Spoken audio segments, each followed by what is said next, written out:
Hello. How to buy a home when you've got a home to sell. I'm Andrew McKay of Remax here in Wasaga Beach. It's February, yes, it's February still, 2021, and we're in the midst of this pandemic. I hope everybody's safe and well, and a big thank you to all the frontline workers as always. We do still appreciate what you're doing. Marvellous, fantastic stuff as we say back home.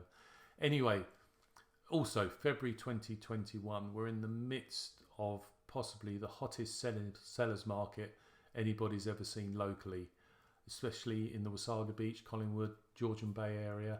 I know the GTA is busy, and from what I understand, the rest of Canada as well.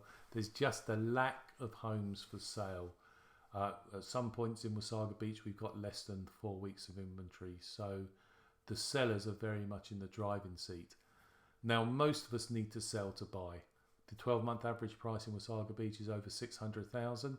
Not many of us have that in our back pocket where we can just hand the cash over. Our wealth, our equity is the key, so we do need to sell to buy.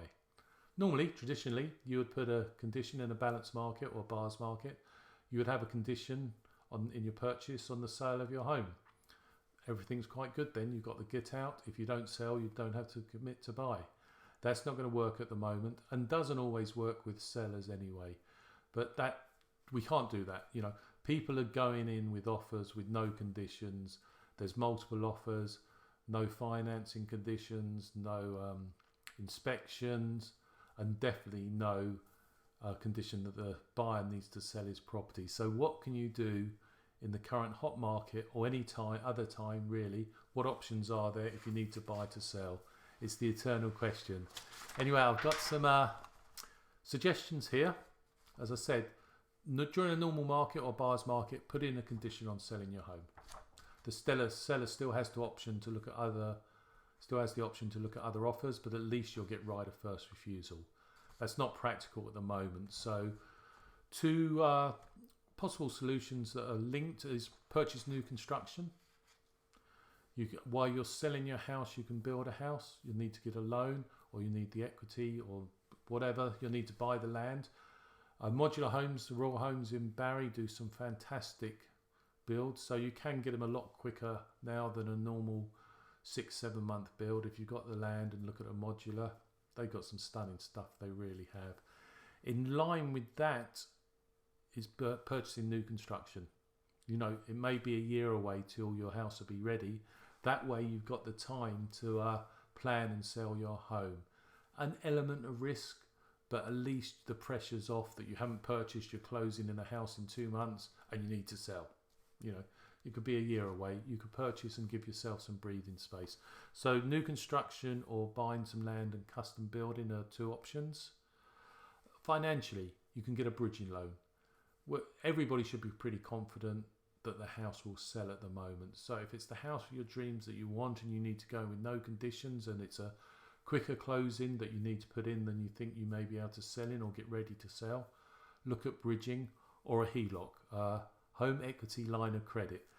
You've got the money in your house, take it out and use it for the new purchase, or do a bridging loan, which doesn't cost as much as you think. I always recommend them for buyers anyway. If you're buying and selling, buy the home, get a bridging loan for 4 or 5 days till you sell yours. That way it takes all the pressure off moving and closing day, and doesn't cost that much. I always thought they were astronomical, but for a few $100s you can have 5 days peace of mind. One option, maybe not favourable to everybody, but is to explore other areas. You know, is it worth moving out of town a little bit where houses are cheaper, and you make the HELOC or the bridging loan? You may be able to buy a house that suits you but in a different area because it's less expensive with that HELOC. And again, it takes the pressure off selling your house. The whole thing is taking this pressure off that you've got to sell. You don't want to be on a deadline and concerned that come closing down your purchase you haven't sold and got the money.